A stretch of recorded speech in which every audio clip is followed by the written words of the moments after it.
আজি বনাইছিলোঁ মুছন্দৰী পাতেৰে মাছ ভাপত দিয়া। খাবলৈ যে ইমান সোৱাদ হৈছিলে।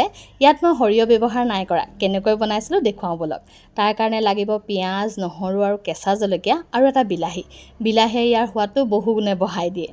এতিয়া এইখিনি যিখিনি পিঁয়াজ, নহৰু আৰু কেঁচা জলকীয়া আছে সেইখিনি মই মিক্সি বাতিতে অলপ ঘূৰাই ল'ম। যেনেকৈ চপাৰত চপ কৰিলে হয় ঠিক তেনেকুৱাকৈ আপোনালোকে চপাৰতো চপ কৰি ল'ব পাৰিব। এয়া হৈছেনে একেবাৰে চপাৰত চপ কৰা নিচিনা। মই মিক্সি বাতিত অলপ সুবিধা পাওঁ, সোনকালে হৈ যায়। এয়া মই এতিয়া বিলাহী কাটিছোঁ। বিলাহীটো গোল গোলকৈ কাটিছোঁ, দিবলৈও ভাল হয়, খাবলৈও সোৱাদ লগা হয়। এয়া কাটি ল'লোঁ আৰু যিখিনি পিচি ৰাখিছিলোঁ সেয়া মই মাছৰ ওপৰতে এতিয়া দি ল'ম। আজি মই চন্দা মাছ ব্যৱহাৰ কৰিছোঁ। আপোনালোকে যিকোনো মাছ ব্যৱহাৰ কৰিব পাৰিব, খাবলৈ বহুত সোৱাদ লগাই হয়। এতিয়া মই ইয়াত সোৱাদমতে নিমখ দিম, হালধি দিম আৰু নেমু চেপি দিম। নেমুৱে যে কি ধুনীয়া গোন্ধ আনে নহয় আৰু খাবলৈও সোৱাদ লাগে। আৰু এতিয়া মই নেমুটো চেপি দি এতিয়া ভালদৰে সানিম। আৰু আপোনালোকে এনেধৰণে সানি অলপ দেৰি ৰাখি দিব পাৰে, যাতে মছলাৰ যিখিনি দিয়া হৈছে নিমখ, হালধি সেইবিলাক চব ইয়াত মাছত ভালদৰে সোমাবৰ কাৰণে। নিদিলেও হ'ব, কোনো কথা নাই। আৰু এইখিনি মই অলপ দেৰি থৈছিলোঁ কলপাত কাটি অনালৈকে।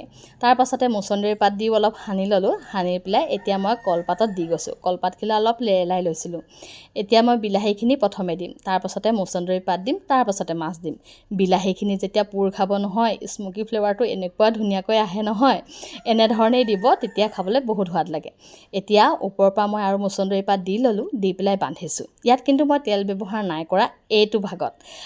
বহুতে তেল নাখায়, সেইটো কাৰণে মই তেল নিদিয়াকৈ দেখুৱাইছোঁ। আৰু এইটো মই তেল নিদিয়াকৈ ৰেডি কৰি ল'লোঁ। কিন্তু যদি তেল খায় তেনেহ'লে আপোনালোকে মছলাখিনি সানোতে তেল দি ল'ব। এতিয়া মই এইটো বন্ধা হৈ গ'ল। তাৰপাছতে আকৌ এখন মই ৰেডি কৰিলোঁ, কিন্তু ইয়াত মই তেল ব্যৱহাৰ কৰিছোঁ।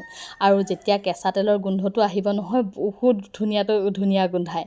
আপোনালোকে যোনভাগে মন যায় ভাল পায় বনাই খাব পাৰিব। এয়া মই দুইটাই বান্ধি ল'লোঁ আৰু বান্ধি লোৱাৰ পাছত মই টাৱাতে ইয়াক ভাপত দিম। আপোনালোকে ষ্টিমাৰ ব্যৱহাৰ কৰিব পাৰে বা জুইত দিব পাৰে। জুইত দিলেতো নক'ব আৰু কিমান যে সোৱাদ লাগে। আৰু কেৰাহীতো দিব পাৰে, সোনকালে হয়। এতিয়া মই এয়া ধুনীয়াকৈ দি ল'লোঁ। 20 মিনিটমান দিয়াৰ পাছত মই খুলিছোঁ আৰু খোলাৰ লগে লগে যে কি ধুনীয়া গোন্ধ ওলাইছে। আৰু এনেধৰণে যোনে মাছ ভাপত দিয়া খাই ভাল পায়, বনাই খাব দেই, বিৰাট টেষ্ট লগা হয়। আৰু এইটো তেল লগা হয়, দিয়া হয়। তেল দিয়াটো মই খুলিলোঁ, তাৰ পাছতে এইটো তেল নিদিয়াটো। আৰু তেল নিদিয়াটো মই আপোনালোকক প্ৰথমতে দেখাইছিলোঁ। এয়া আৰু বহুতে কয় পাতত দিয়া ভালদৰে নিসিজে, আপোনালোকে ভিতৰটো নেদেখায়, সেইকাৰণে দেখাই দিছোঁ চাওক। আৰু চামুচেৰে মই একদম কৰি দেখাইছোঁ, বহুত ধুনীয়াকৈ সিজে। আৰু মাছ সিজিবলৈ এনেও বেছি টাইম নালাগে। আৰু মাছবিলাকো বহুত ডাঙৰ ডাঙৰকৈ মই কটা নাই, সেইটো কাৰণে বৰ ধুনীয়াকৈ সিজিছে। এনেধৰণে যদি কোনোবাই নাই খোৱা তেনেহ'লে খাই চাবচোন। আৰু খোৱাসকলেতো গম পাইছেই।